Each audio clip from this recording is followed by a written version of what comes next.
यो दिव्याक्षरमुक्तजुष्टचरणो नन्तार्कते झूमये धाम्नी ब्रह्मपुरे शुभावयववान् दिव्ये निजे राजते यो धृत्वात्र नराकृतिं च सवृषां भक्तिं विते निक्षितौ तं धार्मिं ह्यवतारिणं च सहजानन्दं हरिं चिन्तये गुणातीतोऽक्षरं ब्रह्म भगवान् पुरुषोत्तमः जनो जानन्निदं सत्यं मुच्यते भवबन्धनात् श्री स्वामिनारायण भगवाननी जय। अक्षर पुरुषोत्तम महाराजनी जय। गुणातीतानंद स्वामी महाराजनी जय। भगतजी महाराजनी जय। शास्त्री जी महाराजनी जय। योगी जी महाराजनी जय। प्रमुख स्वामी महाराजनी जय। महंत स्वामी महाराजनी जय। स्वामीनारायण हरे वचनामृत पंचाळा प्रकरणનું ત્રીજું મુનિ બાબાનું મોક્ષના કામમાં આવે તેને બુદ્ધિ કહીએ તેનું સ્વામિનારાયણ હરે સંવત 1877ના ફાગણ સુધી અષ્ટમીને દિવસ શ્રીજી મહારાજ ગામ શ્રી પંચાળા મધ્યે ઝીણાભાઈના દરબારમાં ઢોલિયા ઉપર વિરાજમાન હતા અને દોડો ફેંટો માથે બાંધ્યો હતો તથા દોડો ખેસ પહેર્યો હતો તથા દોડી પછેડી ઓઢી હતી અને પોતાના મુખારવિંદની આગળ પરમહંસની સભા તથા દેશ દેશના હરિભક્તની સભા ભરાઈને બેઠી હતી। આ વચનાઉટમાં આપણે શ્રીજી મહારાજ બુદ્ધિશાળી કોને કહે છે એની વાત જોઈ હતી। મહારાજ કહે છે કે જે પોતાના અવગુણને જુએ એ જ બુદ્ધિશાળી છે અને પોતાના અવગુણને ન જુએ એ ગમે એટલો વ્યવહારિક દ્રષ્ટિએ કદાચ બુદ્ધિશાળી હોય, ચોજાડી બુદ્ધિ હોય તો પણ શ્રીજી મહારાજ એને મૂર્ખ કહે છે, અતિ મૂર્ખ પણ કહે છે, આવા શબ્દો વાપરે છે। તો પોતાના અવગુણ જોવા ઉપર શ્રીજી મહારાજે ખૂબ ભાર મૂક્યો છે। વારંવાર શ્રીજી મહારાજ આપણને બીજા વચનામૃતમાં પુરુષોત્તમ બોલ્યા પ્રીતે વગેરેની અંદર પણ આ વાત એમણે દોહરાવી છે। મહારાજે પુરુષોત્તમ બોલ્યા પ્રીતેમાં એક વાત લખી। મહારાજ કહે છે કે બીજાનો મહિમા સમજી સેવા કરે અને પોતાના દોષ જુએ તેને દાસ જાણવો। દાસની વ્યાખ્યા શું કરી કે બીજાનો મહિમા સમજીને સેવા કરે પણ સાથે પોતાના અવગુણ જુએ, દોષ જુએ એને દાસ કયો। ગુણાતીતાન સ્વામીએ બીજા પ્રકરણની 61મી વાત જે લખી છે, મોહન સ્વામી મહારાજ વારંવાર એ વાતનો ઉલ્લેખ પણ કરે છે। ગુણાતીતાન સ્વામી કહ્યું જેવો બીજાને સમજાવવાનો આગ્રહ છે તેવો પોતાને સમજવાનો હોય, જેવો બીજાના દોષ જોવાનો આગ્રહ છે તેવો પોતાના દોષ ટાળવાનો હોય તો કાંઈ કસર રહે નહીં। મોહન સ્વામી મહારાજ આમાં કહે છે કે પોતાના દોષ ટાળવાનું, એમાં પહેલાં દોષ જોવાનો, પોતાના દોષ જોવાનો આગ્રહ, ગુણાતીતાન સ્વામીએ આગ્રહ લખ્યો છે, પહેલાં દોષ જોવાનો આગ્રહ રાખવાનો પછી ટાળવાનું। શ્રીજી મહારાજ આમ જ કહે છે કે એકવાર અવગુણ જોયા પછી એને ટાળવાનો ઉપાય કરવાની પણ વાત કરે છે। પણ પહેલું તો અવગુણ જોવા, આપણે હંમેશા બીજાના જ અવગુણ જોવા એ ટેવાયેલા છે, બીજાને જ એ ઉપદેશ આપવા ટેવાયેલા છે।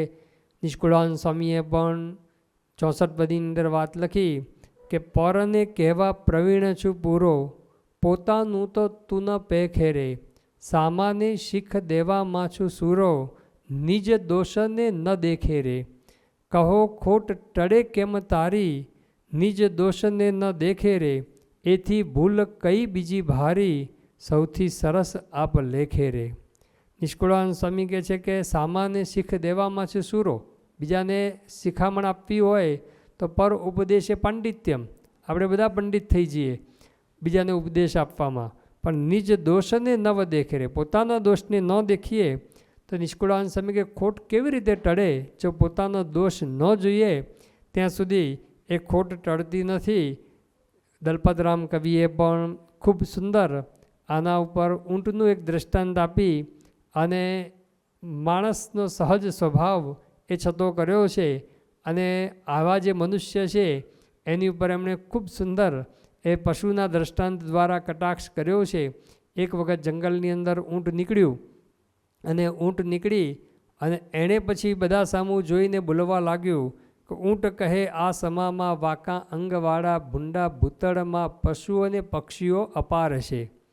ઊંટ નીકળ્યું એ કે આ જંગલની અંદર અને આ ભૂંડા ભૂતળની અંદર એને પૃથ્વી પણ ભૂંડી લાગી. એક ભૂંડા ભૂતળની અંદર વાંકા અંગવાળા પશુઓ અને પક્ષીઓ અપાર છે. બધા પશુઓ અને પક્ષીઓ અપાર, એક બે નહીં પાછા અપાર બધા વાંકા અંગવાળા છે. એમ કરીને એક પોતે એ કહે છે કે બગલાની તો ડોક વાંકી, પોપટની તો ચાંચ વાંકી. આ બગલો છે એની ડોક વાંકી, પોપટની ચાંચ વાંકી. કૂતરાની પૂંછડીનો વાંકો વિસ્તાર છે, કૂતરાની તો એકદમ પૂંછડી વાંકી જ છે. કે વારણની સૂંઢ વાંકી, હાથી છે એની સૂંઢ વાંકી છે. વાઘના છે નખ વાંકા, આ સિંહ વાઘ વગેરે છે એના નખ વાંકા છે. ભેંસના તે શિર વાંકા, શિંગડાનો ભાર છે. ભેંસના એ શિંગડા વાંકા છે, મસ્તક વાંકું છે. એમ એક પછી એક બધાનું બોલવા લાગ્યું. અને એ વખતે શિયાળ ત્યાંથી નીકળ્યું.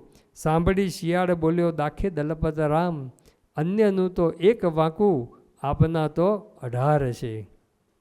પણ જ્યાં સુધી એ આપણને આવા કોઈ સત્પુરુષ ન મળે ને ત્યાં સુધી આપણે ઊંટ જેવી જ પરિસ્થિતિ છે. આપણે બીજાનું જ જોઈ રાખીએ, ફલાણો આવો છે, પેલો આવો છે, પેલાએ આમ કર્યું, પેલાએ આમ કર્યું, એમાંથી બહાર નીકળી શકતા જ નથી બીજાનું જોવામાંથી. પણ અંતરદૃષ્ટિ કરીને પોતાની સામું જોવાનું છે કે ભાઈ મારી અંદર શું ભૂલ છે, મારી શું ખોટ છે.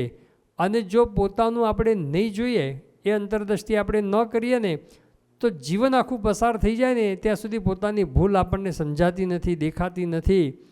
એટલે આપણે અંતરદૃષ્ટિ સખત કરવી પડે. મોહન સાંઈ મહારાજ પોતે એના માટે કહે છે કે સખત અંતરદૃષ્ટિ કરવી પડે. દુર્યોધન છે એને અંતરદૃષ્ટિ નથી, બીજાનું જોઈ રાખ્યું તો મરણ સમયે પણ એણે કીધું કે ભાઈ મારી શું ભૂલ છે કે જેથી કરીને મારા બધા ભાઈઓને મારી નાખ્યા, મને મારી નાખ્યો, આખી મારું સૈન્ય મારી નાખ્યું. મરણ પથારી વખતે પણ એને પોતાની ભૂલ દેખાઈ નહીં. આખો ભૂલથી ભરેલો હતો છતાં પણ નથી દેખાઈ. આપણી આ પરિસ્થિતિ થાય. જો અંતરદૃષ્ટિ કરીને આપણી ભૂલ શોધવા માટે પ્રયત્ન ન કરીએ, આપણી ભૂલ જો ન જોઈએ તો આપણે સૌથી એમ જ લાગે કે હું તો હોશિયાર બુદ્ધિશાળી, મારા જેવો કોઈ નહીં, અને આ બધા એ મૂર્ખ ભેગા થયા છે. પણ શ્રીજી મહારાજ કે આવું સમજે છે એ જ પોતે એ મૂર્ખ છે. મધ્યના 26મા વચનાઓની અંદર શ્રીજી મહારાજે કીધું કે ભગવાનનો ભક્ત હોય તેને સૌથી વિશેષ પોતામાં જ અવગુણ ભાસે. મોહન સાંઈ મહારાજે એક વખત આનું નિરૂપણ ખૂબ સુંદર વર્ષો પહેલાં કરેલું.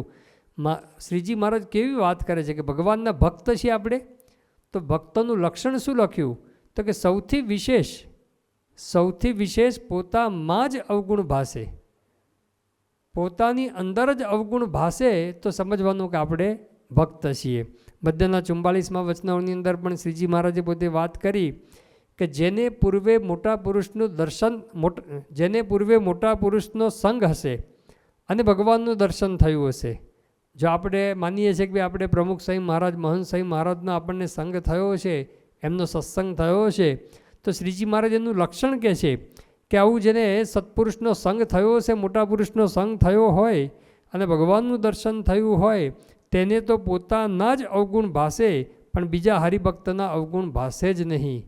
પોતાના જ અવગુણ દેખે.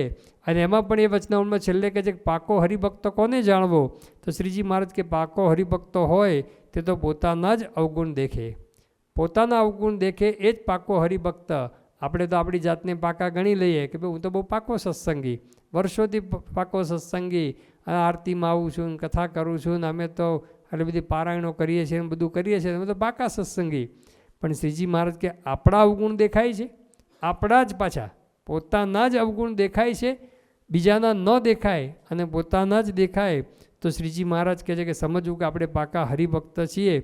મોહન સાંઈ મહારાજ પોતે 2019ની સાલમાં અહીંયા નૈરોબી પધારેલા અને 28/9/2019ના દિવસે સવારે પૂજા પછી મોહન સાંઈ મહારાજે જે આશીર્વાદ આપ્યા, એ આશીર્વાદની અંદર એ મોહન સાંઈ મહારાજે પોતે વાત કરી કે પોતાના દોષ જુએ તે બહુ મોટી કલમ છે. પોતાના દોષ જુએ તે ભ્રમરૂપ થઈ ગયો. જે પછી એક વાત જે બોલે છે મોહન સાંઈ મહારાજ, અહીંયા નૈરોબીની જ વાત કરેલી છે મોહન સાંઈ મહારાજે, આપણે ભૂલી ગયા આવીશું પણ આપણે યાદ કરીએ છીએ. હવે મોહન સાંઈ મહારાજ કે પોતાના દોષ જુએ તે બહુ મોટી કલમ છે. પોતાના દોષ જુએ તે ભ્રમરૂપ થઈ ગયો. પોતાના દોષ જુએ તે તો ધન્ય છે. આટલું થઈ જાય તો કામ થઈ જાય. આ કરવાનું છે અને આપણે બીજું ત્રીજું કરીએ છીએ. કરવાનું શું કીધું કે આ પોતાના દોષ જોવાના છે, કરવાનું છે, અને આપણે બીજું ત્રીજું કરીએ છીએ, હજામત કરીએ છીએ. હજામત કરીએ છીએ. મોહન સાંઈ મહારાજે આવો શબ્દ, એટલે બીજાના અવગુણ જોઈએ એ બીજું ત્રીજું કરીએ છીએ, હજામત કરીએ છીએ. આ સત્સંગમાં પોતાના દોષ જુએ તેમાં બધું આવી જાય. પોતાના દોષ જુએ એમાં બધું આવી જાય. પછી લખે છે, અને એવું કરો એટલે કે પોતાના દોષ જુઓ તો તમે સત્સંગ કર્યો કહેવાય. આપણે કહીએ ને અમે સત્સંગ કર્યો છે, મોહન સાંઈ મહારાજનો બહુ સત્સંગ કર્યો, સમાગમ કર્યો, પણ પોતાના દોષ જુએ તો મોહન સાંઈ મહારાજ કે સત્સંગ કર્યો કહેવાય. પછી કહે છે કે પોતાનો એક દોષ દેખાય ને તો તે એકાંતિક ભાવને પામ્યો કહેવાય. એક જ દોષ, અહીંયા તો મહારાજે શું લખ્યું, પોતામાં જેટલા અવગુણ હોય એને જાણે, બધા જ અવગુણ બધા જ દોષને જાણે તો ક્યાં પહોંચી જાય. મોહન સાંઈ મહારાજ કે એક જ દોષને જાણે ને તો પણ એકાંતિક થઈ જાય. તો આ કેવી જબરજસ્ત વાત કરી. પછી ઉતારે જતાં સંતોએ વાત પણ કરી, સ્વામી જબરજસ્ત વાત કરી આપી. મોહન સાંઈ મહારાજ કે ક્યાં દેખાય છે, એક દોષ પણ પોતાનો દેખાતો નથી. એટલે એવી વાત સ્વામીએ પોતે કરી કે એક દોષ દેખાય તો પણ એકાંતિક થઈ જાય. પ્રથમના 16મા વચનાઓની અંદર પણ મહારાજે કીધું ને, જેને સત અસતનો વિવેક હોય તો જે અવગુણ પોતામાં હોય તેને જાણે. અહીંયા તો એક જ અવગુણ જાણે તો પણ મોહન સાંઈ મહારાજ કહે, એટલે ટૂંકમાં એકાંતિકના માર્ગે આગળ વધે એમ સમજવાનું. કે અવગુણ પોતાનું દેખતો થાય ને વ્યક્તિ એટલે પોતે ઓટોમેટિક આગળ વધતો જાય, એકાંતિક ભાવને એ પામતો જાય, એ માર્ગે એ પોતે આગળ વધતો જાય. મહારાજે પોતે અંત્યના 8મા વચનાવળમાં પણ વાત કરી. મુક્તાન સ્વામીનો પ્રશ્ન છે. મુક્તાન સ્વામી કીધું કે ભગવાનની ભક્તિમાં કયું અતિશય મોટું વિઘ્ન છે. મોહન સાંઈ મહારાજ આનું નિરૂપણ પોતે કરે છે. શું લખ્યું? વિઘ્ન. એક તો વિઘ્ન જ ખરાબ કહેવાય, પછી મોટું વિઘ્ન, પછી લખે છે કે અતિશય મોટું વિઘ્ન. ભક્તિ આપણે કરીએ છીએ તો આપણને લાગે કે ભક્તિની અંદર મોટું વિઘ્ન, અતિશય મોટું વિઘ્ન. આપણને શું લાગે? આપણે મહારાજને દર્શન કરતા હોય, આરતી કરતા હોય, માળા કરતા હોય, પૂજા કરતા હોય, બધી ભક્તિ છે. તો આપણે ભક્તિમાં અતિશય મોટું વિઘ્ન આપણને એવું લાગે કે ભાઈ આપણે મન ચોંટે નહીં અને બીજે બધે વૃત્તિ જાય, એ આપણો અતિશય મોટું વિઘ્ન કહેવાય. પણ શ્રીજી મહારાજ શું કહે છે કે કયું અતિશય મોટું વિઘ્ન? એમાં પહેલું અતિશય મોટું વિઘ્ન શું લખે છે? પોતાના દોષ હોય તેને દેખે નહીં, એ અતિશય મોટું વિઘ્ન. બીજા પણ વાત કરી, પણ પહેલું વિઘ્ન શું લખ્યું? કે પોતાના દોષ હોય તેને દેખે નહીં. એટલે આપણા દોષ એ જે ન દેખીએ તો ભક્તિની અંદર પણ શ્રીજી મહારાજ કહે છે કે આ મોટું વિઘ્ન છે. એટલે આપણે આપણી સામું જોવાનું છે. જે કીધું કે બુરા દેખન મેં ચલા, બુરા ન મિલા કોઈ, અંતર ખોજ કે દેખા તો મુજસે બુરા ન કોઈ. જો આપણે અંતરદ્રષ્ટિ કરીએ તો આપણને ખબર પડે કે આપણી અંદર કેટલા દોષ છે. નથી ખોડતો ખોટ માયની રે, દે છે બીજાને દોષ, નિષ્કુળાનંદ કહે ન્યાયની રે, અમથો સો અફસોસ. કે આપણે અંતરની એ ખોટ જોતા નથી અને બીજાને દોષ દઈએ છીએ. એટલે અંતરદ્રષ્ટિની જરૂર છે. 3/9/2019 કંપાલાની અંદર મોહન સાંઈ મહારાજ વિરાજમાન હતા અને વખતે મોહન સાંઈ મહારાજે વાત કરી કે બહુ ભાગ્યશાળી હોય એ જ પોતાના દોષ જુએ ને તપાસે. એટલે આપણે જો આપણા દોષ જોઈએ ને તપાસીએ ને તો સમજવાનું કે આપણે ભાગ્યશાળી છે. બાકી બીજાના જ જુએ, પોતાને અંતરદ્રષ્ટિ કરવી પડે, સખત અંતરદ્રષ્ટિ કરવી પડે. મોહન સાંઈ મહારાજ કહે કે આમાં સખત અંતરદ્રષ્ટિ કરે ને તો જ એ આપણે આપણા દોષ એ તરફ જઈશું, આપણા દોષ દેખવા તરફ ગતિ થશે. બાકી તો બહાર જ બધું જોઈ રાખીશું અને બહાર જ બધું આમ બરાબર નથી ને આમ બરાબર નથી, અહીંયા વ્યવસ્થા બરાબર નથી ને અહીંયા આયોજન બરાબર નથી ને અહીંયા બધા કામ કરવાવાળા માણસો બરાબર નથી ને અને આ બધા હરિભક્તો બગડી ગયા છે અને આ બધું મેનેજમેન્ટ બગડી ગયું છે એટલે મેનેજમેન્ટ સંભાળનારા પણ બધા બગડી ગયા છે. વ્યવસ્થા બરાબર નથી એટલે વ્યવસ્થા કરનાર પણ બરાબર નથી. એટલે બધું આગળ પહોંચતા પછી એને મૂકવાવાળા પણ બરાબર નથી. છેક ભગવાનને સંત સુધી પહોંચી જાય ત્યાં સુધી ખબર પડે નહીં. એટલા માટે એ બધું જોવાનું બંધ કરી આપણે આપણી સામું જોવાનું છે. યોગીજી મહારાજે પણ ખૂબ ભાર આની ઉપર મૂકેલો છે ભાઈ આપણે આપણી સામું જોવું, આપણે અવગુણ જોવાના છે, બીજાના અવગુણ એ જોવાના નથી. અહીંયા શ્રીજી મહારાજે આ બધી વાત કરી. વારંવાર બુદ્ધિશાળી આને કીધો પોતાના અવગુણ જુએ, અને ત્યાર પછી મહારાજ કહે છે કે અવગુણ જોઈને પછી શું કરે એ પણ વાત કરી છે. બુદ્ધિવાળો હોય તે પોતાના અવગુણને જાણતો હોય, જે મારામાં આટલો અવગુણ છે. બુદ્ધિવાળો કોણ? પોતાના અવગુણને જાણે એ. પછી શું કરવાનું? જે પ્રથમના 16મા વચનામાં મહારાજે કીધું ને, જેને સત અસતનો વિવેક હોય તો જે અવગુણ પોતામાં હોય તેને જાણે. પછી યોગીજી મહારાજ કે રાખી મૂકવાના, પછી વિચારીને એનો ત્યાગ કરે. તો અહીંયા પણ શ્રીજી મહારાજ કહે છે કે એકવાર અવગુણ જાણે પછી લખે છે મારામાં આટલો અવગુણ છે, પછી તેની ઉપર ચાડ રાખીને તે અવગુણને ટાળી નાખે. ચાડ રાખવાની એટલે કે આમ બરોબર આગ્રહ, એની ઉપર પાછળ પડી જવાનું, સખત એની ઉપર એની મહેનત કરવાની. જેમ એકદમ ચાળ રાખીને મંડી પડે ને, આદુ ખાઈને મંડી પડે જે દેશની અંદર કહે ને, તો એવી રીતે આપણે પણ એની પર ચાળ રાખવાની, એની પર બરોબર જપતો રાખવાનો કે આ કાઢવો જ છે, આને દૂર કરે જ છૂટકો છે. એવું આપણને જેમ ઘરની અંદર આપણને સાપને જોઈ જઈએ, ઘરમાં આપણે સાપ આવ્યો હોય આમ જોઈએ, આમ ખબર પડે, આપણે દેખતા જ સાપ એ ઘરમાં અંદર પ્રવેશ કર્યો, આપણા બેડરૂમમાં પ્રવેશ કર્યો, તો આપણે શું કરીએ કે ભલે ને રહ્યો સૂઈ જઈએ, આપણે એવો વિચાર આવે. ગમે તેમ કરીને ઊંધું ચત્તું ગાડલું ઊંચું કરીએ, નીચું કરીએ, પલંગ કાઢીએ, આ કરીએ તે કરીએ, પણ કાઢે જ છૂટકો કરીએ. એ ચાળ રાખી કહેવાય. એમ શ્રીજી મહારાજ પણ કહે છે કે અવગુણ જાણ્યા પછી એની ઉપર બરોબર ચાળ રાખવાની. આપણે બીજા ઉપર એ ચાળ રાખીએ છીએ, પરંતુ અવગુણ ઉપર એ મહારાજ કહે છે કે ચાળ રાખવાની, એટલે બરોબર આગ્રહ રાખવાનો, ખટકો રાખવાનો, ચાનક રાખવાની. અને એ આગ્રહ રાખીએ તો પછી એ ટળતો હોય છે. પછી મહારાજ પછી બીજી વાત કરે છે કે એની ઉપર અવગુણ ઉપર જો બરોબર ચાળ રાખીને પાછું બીજું શું કરવાનું? પછી તેની ઉપર ચાળ રાખીને તે અવગુણને ટાળી નાખે તો તથા તે અવગુણને ટાળવાની બીજા સંત વાર્તા કરતા હોય તેને હિતકારી માને. જો ખરેખર આપણને ચાળ હોય તો પછી એ અવગુણને ટાળવાની બીજા વાર્તા કરતા હોય, સંત ભક્ત કોઈ પણ વાત કરે ને તેને હિતકારી માને. સાપને પેસતા દેખી ગયા, પછી કોઈ કે હું સાપ પકડવામાં એક્સપર્ટ છું, તો પછી આપણે એમ કહીએ કે ભાઈ ના તારે જતી નહીં, પછી સારું આપણે હિતકારી માનીએ કે આ સારું મને મદદ કરવા આવ્યો, મારા ઘરમાં સાપ પેસી ગયો છે એને દૂર કરવા માટે આવ્યો. આપણે પ્રમુખ સ્વામી મહારાજ શતાબ્દી મહોત્સવ વખતે સ્પેશિયલ આ તિથલ બાજુથી ને એ બાજુથી બે જણને બોલાયેલા, સાપ પકડવામાં એક્સપર્ટ હતા. એ ગમે તેવો સાપ હોય તો એ પકડી અને પછી એ દૂર નાખી આવે. અને કેટલા બધા સાપ એણે પકડ્યા, તો 200-250 જેટલા સાપ એણે કંઈક પકડેલા.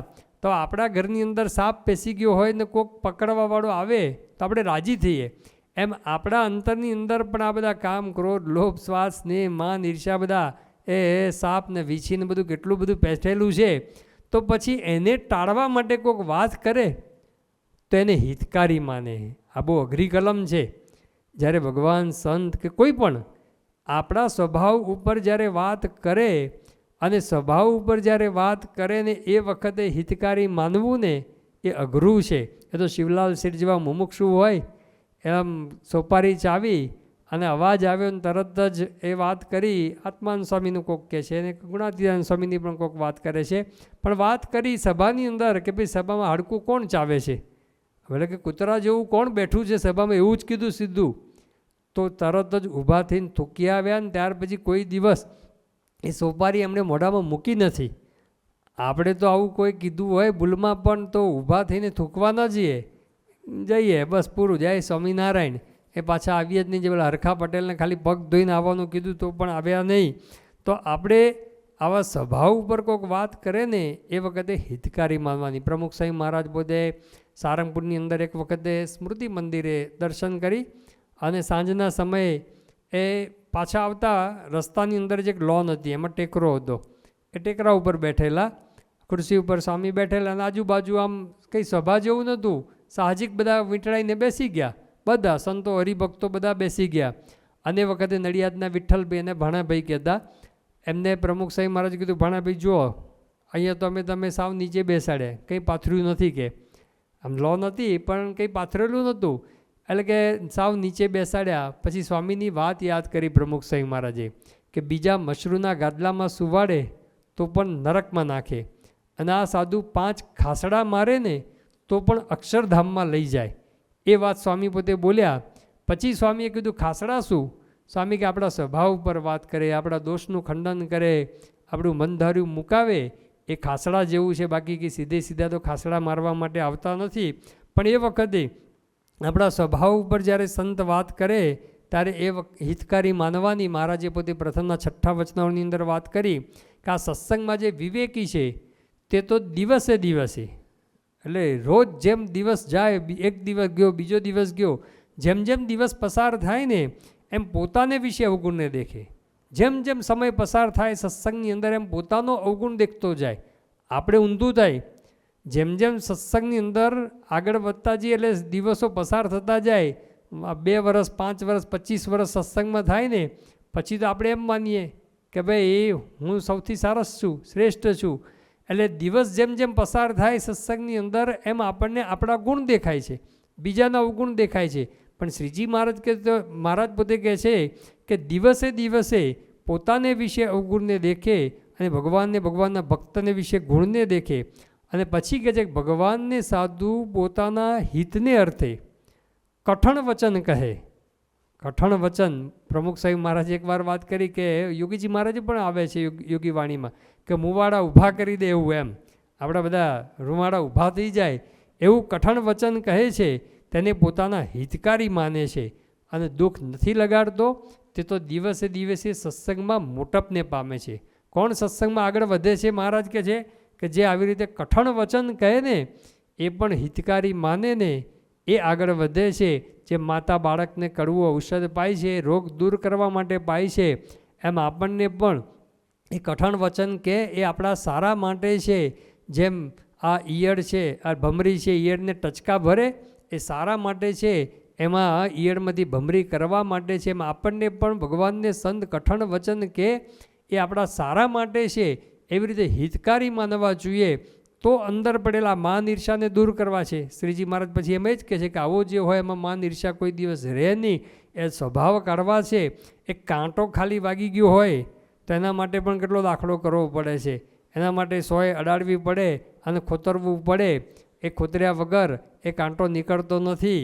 સંત સ્વામી પોતે સારંગપુરમાં હતા એ બહુ વારંવાર એક દ્રષ્ટાંત આપતા કે એક શેઠનો દીકરો હતો અને એકદમ લાડકોડમાં ઉછરેલો અને કોઈ દિવસ કંઈ ઘરની બહાર મહેલની બહાર નીકળેલો નહીં. અને પછી કંઈ કોઈક દિવસ એક ઉગાડા પગે બહાર ગયો અને કાંટો વાગી ગયો. કાંટો વાગી ગયો એટલે બૂમાબૂમ કરે, રડારડ કરે. એટલે પછી શેઠ લઈ ગયા એને બધા વાણંદ પાસે એ વખત તો લઈ જતા અને એની પાસે લઈ ગયા અને કીધું મારા દીકરા છે ને એને કાંટો વાગ્યો છે. એ કાંટો વાગ્યો છે તો નેરણી કે સોય કે કશું અડાડીશ નહીં, ટાંકણી સોય નેરણી કશું અડાડીશ નહીં અને અડાડ્યા વગર મારા દીકરાને કાંટો કાઢી આપ. તો પેલો કે એમને એમ નીકળતું છે. સંસામી માઇકમાં ફૂંક મારતા એ કે ફૂંકીને કંઈ કાંટો નીકળે? એના માટે તો સોય અડાડવી જ પડે, કોતરવું પડે. એમ આપણા અંતરની અંદર પણ આ બધા કામ, ક્રોધ, લોભ, બધા બજારના કેટલાય કાંટા વાગેલા છે. એ પછી ભગવાનને સંત એના માટે કઠણ વચન કહે તો જ, અને હિતકારી માનીએ. કઠણ વચન તો એ કહે પણ જો આપણે હિતકારી માનીએ તો જ આ સ્વભાવ ટળતા હોય છે.